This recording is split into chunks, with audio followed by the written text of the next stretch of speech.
आप लोगों ने देखा होगा कि पत्नी द्वारा पति के अगेंस्ट, पति के रिलेटिव्स के अगेंस्ट या पत्नी के मर जाने के बाद पत्नी के रिलेटिव्स, हस्बैंड और उनके रिलेटिव्स के अगेंस्ट केसेस कराते हैं। और लंबे-लंबे रिश्तेदारों के नाम एफआईआर में होते हैं, उन लोगों के खिलाफ भी एफआईआर होती है। कानून क्या कहता है इनके बारे में कि किस रिश्तेदार के अगेंस्ट इस टाइप के केस हो सकते हैं, किसके अगेंस्ट नहीं हो सकते। इसी टाइप के क्वेश्चंस के बारे में हम बात करेंगे और साथ में बात करेंगे दोस्तों कि डोरी डेथ जो आज की डेट में 80 बीएनएस में पनिशेबल है और मर्डर जो 103 बीएनएस में पनिशेबल है, क्या दोनों सेक्शंस का चार्ज किसी एक ही एक्यूज के ऊपर पत्नी के डेथ के कारण लग सकते हैं क्या? अगर चार्जेस लग सकते हैं तो क्या सजा हो सकती है दोनों ऑफेंसेस में एक साथ? इसके बारे में कानून क्या कहता है? और दोस्तों हम पढ़ रहे हैं भारतीय साक्ष्य अधिनियम की धारा 118 जो बात करती है कि डोरी डेथ के मामले में कोर्ट को प्रिज्यूम करना पड़ेगा कि हाँ, डोरी डेथ ऐसे ही पर्सन ने की है जिस पर्सन के ऊपर आरोप लगाया गया है। लेकिन ऐसा प्रिज्यूम जब करेंगी कोर्ट जब 3 फंडामेंटल फैक्ट्स को प्रूव कर दिया जाएगा। वो तीनों फंडामेंटल फैक्ट हमने लास्ट वीडियो में डिटेल से पढ़ ली है। ब्रीफ में मैं आपको बता देता हूं। तो पहला फंडामेंटल फैक्ट है सून बिफोर द डेथ, डेथ के पूर्व में, डेथ से पहले ऐसी लेडी के ऊपर क्रुएल्टी की गई थी या हरासमेंट किया गया था।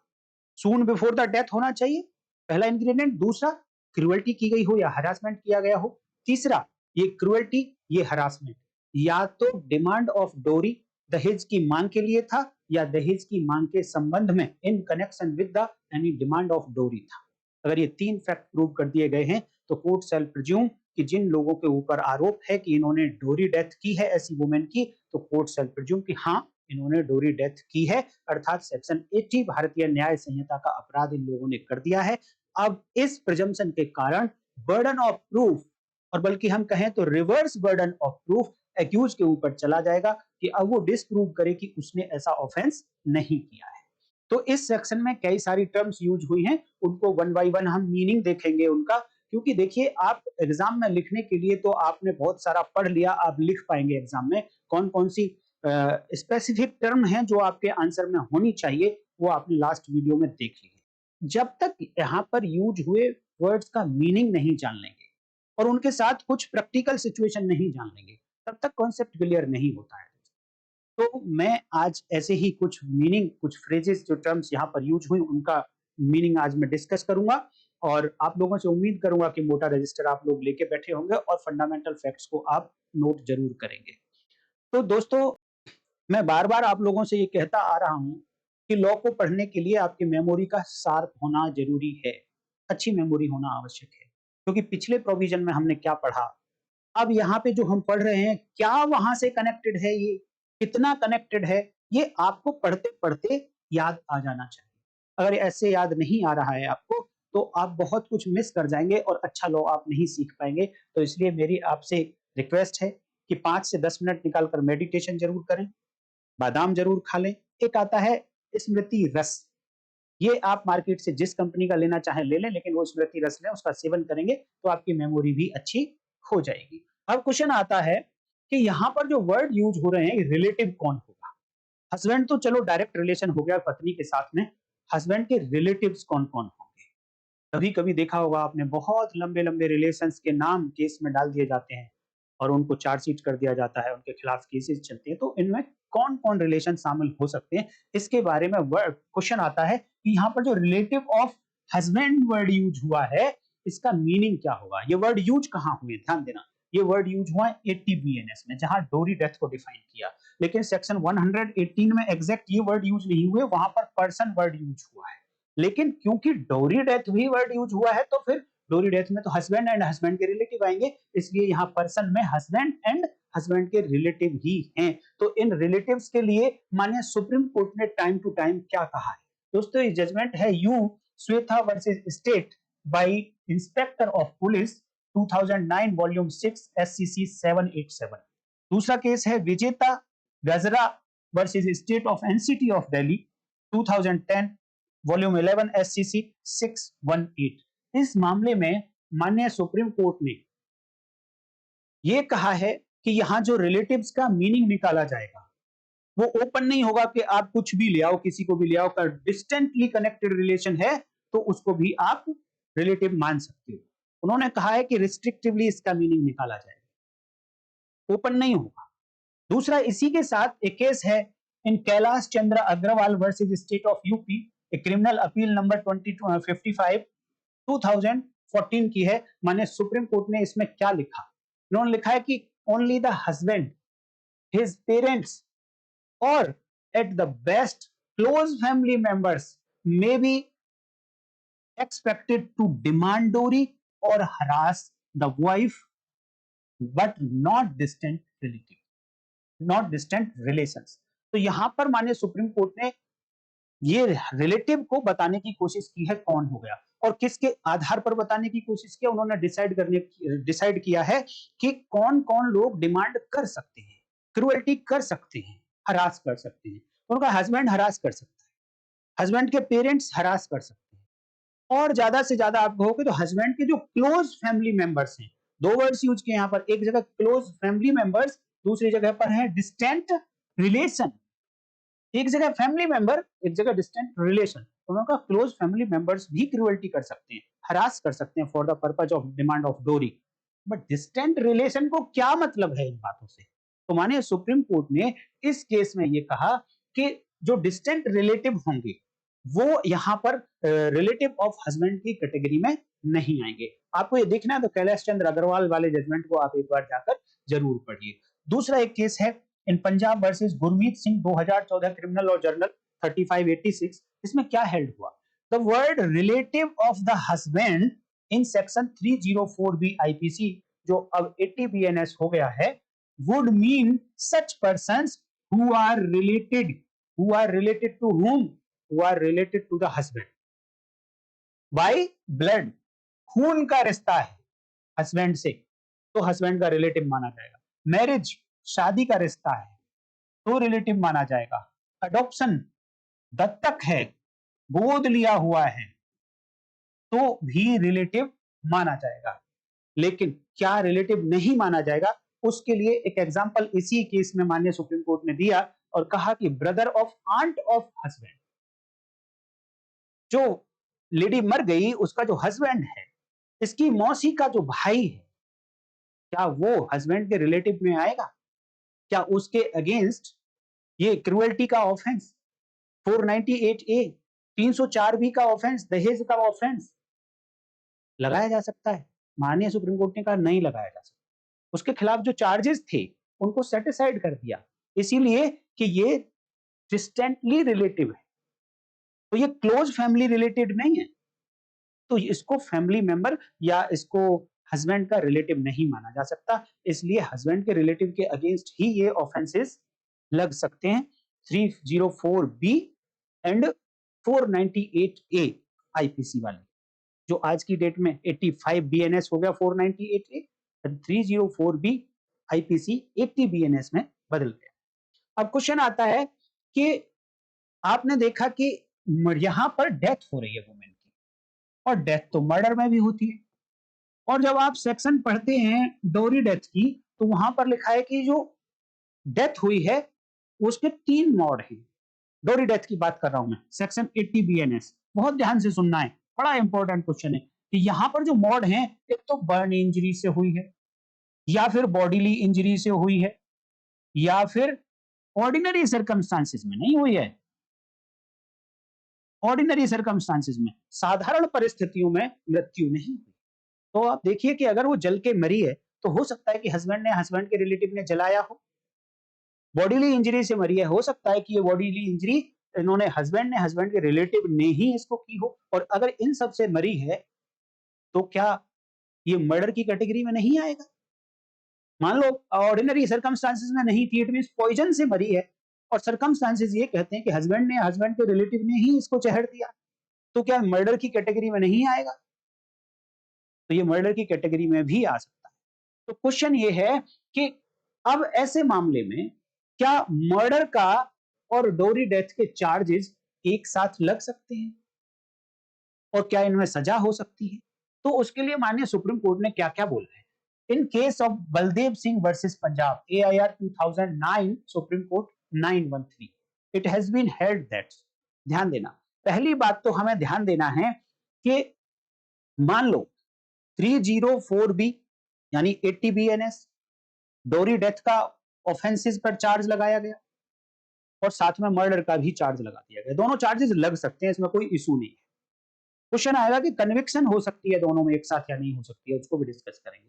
बट मान लो ट्रायल के बाद मर्डर के जो चार्जेस थे वो प्रूव नहीं हो पाए। क्यों? क्योंकि मर्डर के चार्जेस के लिए जो प्रोसिक्यूशन को एविडेंस देनी होगी वो बियॉन्ड ऑल रीजनेबल डाउट्स देनी होगी। लेकिन यहां पर प्रिजम्पशन के कारण, और प्रिजम्पशन में भी सोन वर्ड यूज हुआ है, तो इसके कारण कुछ अगर लो स्टैंडर्ड की एविडेंस भी रह जाती है तो ये प्रिज्यूम कर लिया जाएगा कि ये डोरी डेथ तो थी। अब क्वेश्चन ये है कि मान लो मर्डर के चार्जेस प्रूव नहीं हुए तो क्या ये जो प्रिजम्पशन है सेक्शन 118 की, ये रिवर्ट मान ली जाएगी क्या ऑटोमेटिक? अब रिवर्ट जैसे ही मान ली जाएगी तो क्या सेक्शन 80 BNS डोरी डेथ में ये प्रिजम्पशन रेज नहीं की जा सकती? मर्डर के चार्जेस प्रूव नहीं हुए तो क्वेश्चन है क्या डोरी डेथ में पनिशमेंट नहीं मिल सकती? तो इस केस में माननीय सुप्रीम कोर्ट ने कहा the presumption under section 113 capital B Indian evidence act, जो अब 118 BSA हो गई है, will be raised only in cases where prosecution is under section 304B। पहली बात कि ये जो सेक्शन 118 की प्रिजम्पशन है, डोरी डेथ की अगर चार्ज नहीं होंगे तो फिर उस केस में जिसमें नहीं है डोरी डेथ के चार्जेस, उस केस में सेक्शन 118 की प्रिजम्पशन नहीं रेज की जा सकती है। 498A के केस में सेक्शन 113 कैपिटल बी या अब 118 BSA की प्रिजम्पशन रेज की जा सकती है क्या? बिल्कुल नहीं की जा सकती। अब क्वेश्चन था कि मर्डर के चार्जेस फेल हो गए तो क्या अभी भी 118 की प्रिजम्पशन रेज की जा सकती है डोरी डेथ में पनिशमेंट देने के लिए?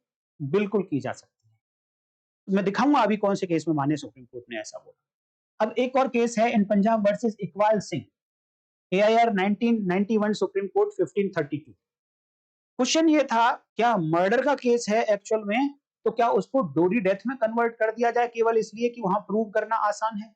तो माननीय सुप्रीम कोर्ट ने इसमें कहा कि देयर इज पॉजिटिव प्रूफ, अगर पॉजिटिव एविडेंस अवेलेबल है दैट कि हस्बैंड ने या हस्बैंड के रिलेटिव ने ही ऐसी लेडी को मारा है, हस्बैंड और his relative killed the woman, अगर ऐसी पॉजिटिव एविडेंस रिकॉर्ड पर अवेलेबल हैं तो ऐसा हस्बैंड और उनके relative will be liable for murder, not merely dowry death under section this and this और 80 BNS नाउ। उन्होंने कहा अगर पॉजिटिव एविडेंस रिकॉर्ड पर है तो फिर आप हस्बैंड को, हस्बैंड के रिलेटिव को मर्डर से नहीं बचाएंगे, फिर मर्डर की सजा मिलेगी, केवल और केवल डोरी डेथ की सजा देके नहीं छोड़। आप ये जजमेंट्स के आप वो देख सकते हैं, साथ के साथ स्क्रीनशॉट ले सकते हैं, इनको आपको पढ़ के देखेंगे। एक जजमेंट है आलमगीर सानी वर्सेस आसाम का 2002 का केस है और इस केस में ये कहा it can not be said, ऐसा नहीं कहा जा सकता। नेगेटिव में लिख रहे हैं तो नेगेटिव वाले को थोड़ा ध्यान से पढ़ना होता है। It can not be said merely because appellant had been acquitted under section 302 IPC, now 103 BNS, the presumption under section 118 stands automatically rebutted। ऐसा नहीं कहा जा सकता कि अगर मर्डर के केस में बरी हो गया है तो जो 304B 80 BNS इसके लिए प्रिजम्पशन है 118 में, वो रिबट मान ली जाएगी ऑटोमेटिकली। अब एक्यूज को रिबट करने की जरूरत नहीं है, ऐसा नहीं माना जा सकता, ऐसा नहीं कहा जा सकता। ये आलमगीर सानी वर्सेस असम के मामले में 2002 के केस में ऐसा डिसाइड हुआ था। इसी बात को ध्यान में रखते हुए केस है विजय पाल सिंह वर्सेस उत्तराखंड 2014 का। इस केस में क्या कहा माननीय सुप्रीम कोर्ट ने कि if acquitted for murder but evidences are available to prove dowry death, murder में हो गया जी, बरी हो गया, लेकिन डोरी डेथ को प्रूव करने लायक एविडेंसेस हैं, उसके इंग्रेडिएंट को प्रूव किया जा सकता है and presumption under section 118 not rebutted. जो 18 भारतीय साक्ष्य अधिनियम की प्रिजम्पशन है उसको एक्यूज रिबट नहीं कर पाया है, पिछले वाले ध्यान में रखते हुए इसी आलमगीर वाले को। Then conviction under section 304 B IPC जो अब 80 बीएनएस है कैन बी मेड। तो डोरी डेथ में पनिशमेंट दी जा सकती है। पिछली वीडियो में मैंने आपको बताया था कि हर ऑफेंस के इंग्रेडिएंट अलग होते हैं और हर ऑफेंस को प्रूव करने के लिए उन इंग्रेडिएंट्स को प्रूव करने के लिए एविडेंस भी अलग होंगे। तो इसका मतलब ये नहीं है कि एक चार्जेस अगर प्रूव नहीं हुए तो दूसरा ऑटोमेटिक डिस्प्रूव मान लिया जाएगा। सिमिलरली मान लो 304 बी के चार्जेस प्रूव नहीं हुए तो क्या साथ में 498 ए में पनिशमेंट नहीं दी जा सकती? क्या 85 बीएनएस में पनिशमेंट नहीं दी जा सकती? क्या क्रूअल्टी वाले में? बिल्कुल दी जा सकती है। तो अब एक क्वेश्चन और आता है, whether charges under section 302 IPC 3103 BNS और साथ में दहेज मृत्यु वाले, ये दोनों चार्जेस साथ साथ लगाए जा सकते हैं क्या एक साथ? तो देखिए चार्जेस बिल्कुल लगाए जा सकते हैं, इसमें कोई दो राय नहीं है। चार्ज लगाने पर कोई मनाही नहीं है। कभी कभी तो चार्जेस ऐसे लगा दिए जाते हैं, अल्टरनेटिव लगा दिए जाते हैं कि या तो ये होगा या ये होगा ट्रायल के बाद, तो चार्जेस में कोई इशू नहीं है। क्वेश्चन आता है क्या दोनों में साइमल्टेनियसली कन्विक्शन की जा सकती है क्या? दोनों में पनिशमेंट दी जा सकती है क्या? तो इस क्वेश्चन को समझने के लिए थोड़ा सा माइंड अप्लाई करना पड़ेगा। इस क्वेश्चन का डायरेक्ट जवाब अभी कहीं नहीं मिला, बट मेरा ये मानना है, जितने भी मैंने जजमेंट पढ़ी है उनके आधार पे मैं ये कह सकता हूं कि पनिशमेंट या तो 302 में मिलेगी या 304 बी आईपीसी में मिलेगी, जो अब 103 बीएनएस और इधर 85 बीएनएस हो गए, सॉरी 80 बीएनएस हो गए। दोनों में नहीं मिलेगी इकट्ठी। क्यों नहीं मिलेगी, इसके पीछे का मैं लॉजिक क्या देने की कोशिश कर रहा हूं। देखिए यहां पर जो डेथ हुई है वो एक वाइफ है, डेथ जो हुई है वो एक हुई है। यहां पर 302 या 103 बीएनएस में पनिशमेंट डेथ के लिए दी जा रही है। अगर डेथ इन पर्टिकुलर सर्कमस्टांसेस में हुई है देन वो मर्डर है, बट पनिशमेंट किसके लिए मिल रही है? डेथ के लिए। किसी व्यक्ति की डेथ हुई है और वो उन पर्टिकुलर सर्कमस्टांसेस में हुई है देन पनिशमेंट इतनी। दूसरा, यहां पर भी सेम डेथ हुई है, उसी पत्नी की डेथ हुई है, डेथ तो एक ही है, सर्कमस्टांसेस अलग अलग हो गए। तो इसलिए उसी डेथ के लिए अगर ये सर्कमस्टांसेस थे मर्डर वाले तो यहां पनिशमेंट मिल जाएगी, अगर उसी डेथ के लिए ये सर्कमस्टांसेस थे तो ये पनिशमेंट मिल जाएगी। क्वेश्चन ये है कि अगर ये फेल हो गए तो क्या ये मिल सकती है? यस, ये मिल सकती है डोरी डेथ की। और क्या ये फेल हो गए तो क्या ये पनिशमेंट मिल सकती है? बिल्कुल मिल सकती है दोस्तों, कि यहां डिमांड ऑफ डोरी की बात हो रही है, कहीं ना कहीं क्रूअल्टी की बात हो रही है, बट यहां पर क्रूअल्टी और डिमांड ऑफ डोरी की कोई आवश्यकता नहीं है, सीधे सीधे चला के मार दिया, बात खत्म, तो मर्डर हो गया। हाँ, अब क्वेश्चन ये आता है कि दोनों में इकट्ठे सजा नहीं दी जा सकती। जहां 302 की सजा दे दी गई तो वहां पर फिर आप 304 बी की सजा नहीं दे सकते। बट क्या 498 ए आईपीसी 85 बीएनएस की सजा दे सकते हैं? ये वाली सजा नहीं दी गई क्योंकि देखिए ये सजा डेथ की है, लेकिन ये सजा डेथ की नहीं है, ये उसके ऊपर जो क्रूएल्टी हुई थी, ये क्रूएल्टी की पनिशमेंट, तो ये दी जा सकती है।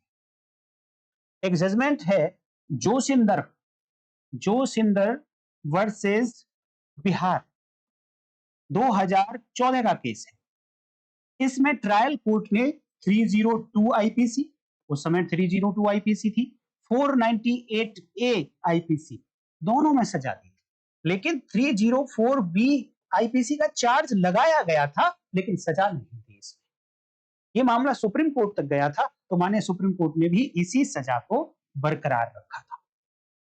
इट मींस कि 304 सॉरी मर्डर के अगर एविडेंसेस अवेलेबल हैं तो फिर मर्डर में सजा दी जाएगी, और जो यहां पर क्रूएल्टी बच गई थी 304 बी पार्ट का, वो क्रूएल्टी की पनिशमेंट 498 ए में दी जा सकती है। एक टर्म यूज हुई थी यहां पर, सून बिफोर हर डेथ। तो सून बिफोर डेथ का मतलब क्या है?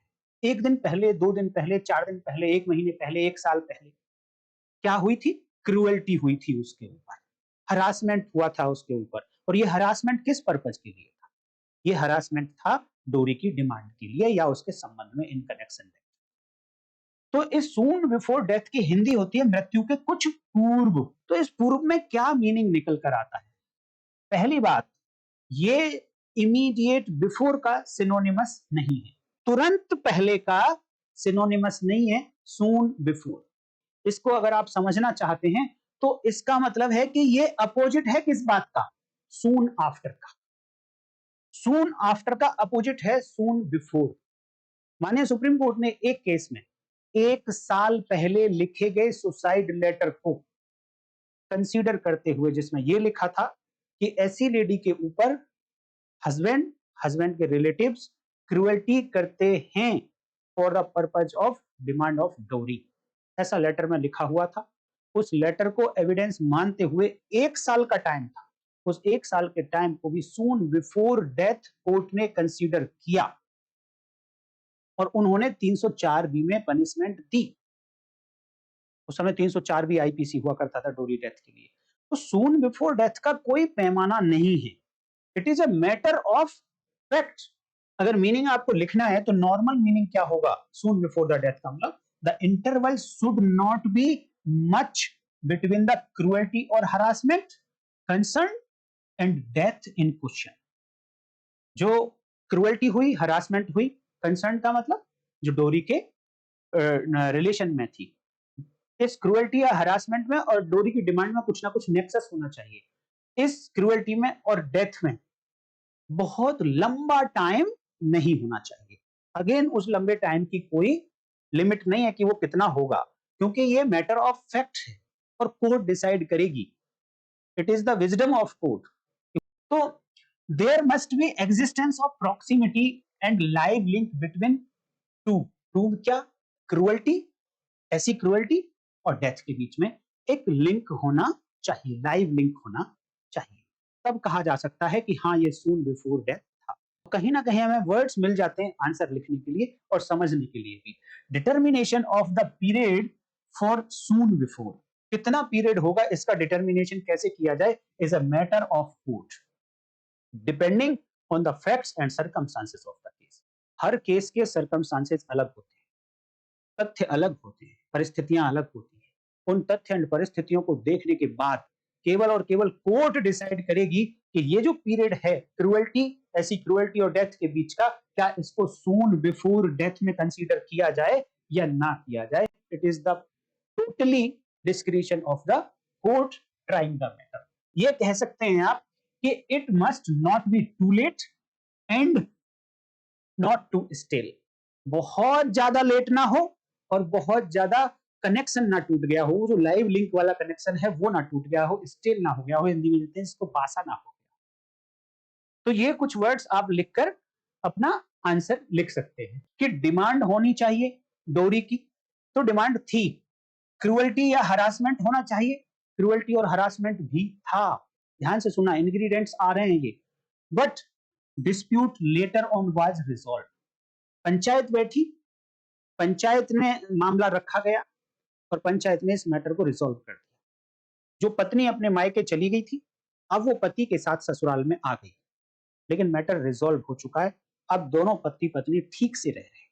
अब इस इंसिडेंट के बाद कभी भी कोई एविडेंस नहीं है रिकॉर्ड पर कि पति ने या पति के रिलेटिव्स ने इस वुमेन, इस लेडी के ऊपर कोई भी क्रुएल्टी की थी। ऐसी कोई एविडेंस नहीं है। हाँ, रिजॉल्व होने से पहले की एविडेंसेस हैं, डिमांड की भी है और क्रुएल्टी की भी है, लेकिन उसके बाद की कोई एविडेंस नहीं।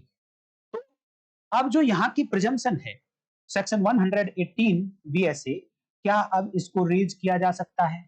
इसको रेज करने के लिए क्या चाहिए कि सून बिफोर द डेथ, इस मैटर में लेडी ने सुसाइड कर लिया था। सुसाइड करने के बाद अब ये देखना है कि सुसाइड से पहले क्या इस लेडी के ऊपर क्रुएल्टी या हरासमेंट हुआ था। तो देखिए, क्रुएल्टी और हरासमेंट तो हुआ था, वो पंचायत से पहले हुआ था, लेकिन पंचायत के बाद कभी भी कोई एविडेंस नहीं है। तो इसको कोर्ट ने कहा कि ये सून बिफोर डेथ वाली क्रुएल्टी अब नहीं मानी जाएगी। अब सून बिफोर द डेथ क्रुएल्टी नहीं मानी जाएगी तो प्रिजम्पशन रेज नहीं हो सकती। इट मींस डोरी डेथ का ऑफेंस नहीं हो सकता। और ये बात कहां डिसाइड हुई थी? हक्कन झा वर्सेस स्टेट 2004 13 SCC 348। और एक दूसरा केस है Kansraj versus state 2000 volume 5 SCC 207 में।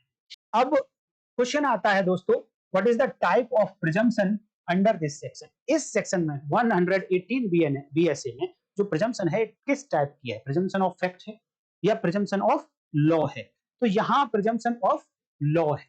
मैं जो कहना चाहता हूं दोस्तों, अच्छा, प्रिजम्पशन ऑफ लॉ को होने के नाते इट मींस कोर्ट के ऊपर ऑब्लिगेटरी है कि अगर वो फंडामेंटल फैक्ट कंप्लीट हो गए तो अब कोर्ट को प्रिज्यूम करना ही पड़ेगा कि हाँ डोरी डेथ हो गई है, उसको सेक्शन 80 का ऑफेंस हो गया है, ऐसा उसको मानना पड़ेगा। अब ऐसा मानते ही, ऐसा प्रिज्यूम करते ही अब ये रिवर्स बर्डन ऑफ प्रूफ हो जाएगा। जहां जहां ऑफेंस का प्रिजम्पशन हो वहां मान लेना कि बर्डन जो जाएगा एक्यूज के ऊपर वो रिवर्स बर्डन ऑफ प्रूफ जाएगा, ऑनस नहीं जाएगा, क्योंकि ऑफेंस को डिस्प्रूव करना है उसको कि ऑफेंस नहीं हुआ है।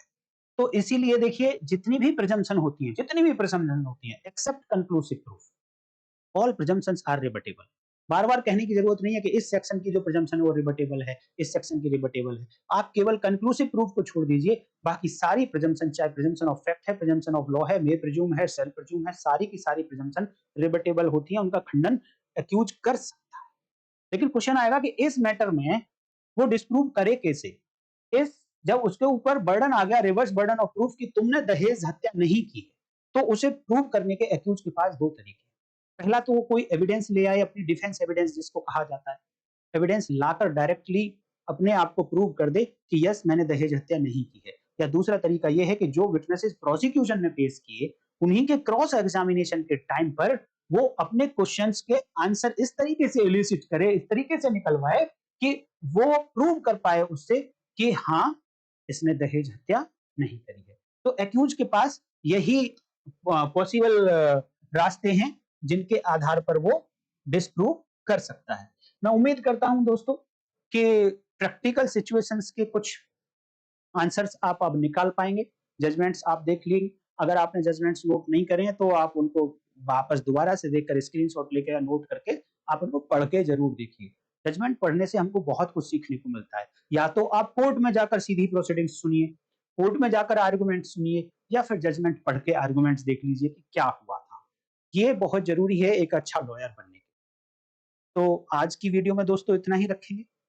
कल मैं आपको डिफरेंस दिखाऊंगा section 113 capital A and 113 capital B Indian evidence act, जो अब सेक्शन 117 एंड 118 भारतीय साक्ष्य अधिनियम। आंसर लिखने के लिए कभी भी क्वेश्चन पूछा जा सकता है, तो बहुत अच्छे से मैं दोनों सेक्शंस को कंपेयर करके आपको टेबल फॉर्म में डिफरेंस दिखाऊंगा और आपको वो वीडियो जरूर देखनी है। तो आज फिर इतना ही रखते हैं दोस्तों, कल फिर मिलते हैं, तब तक के लिए नमस्कार, जय हिंद।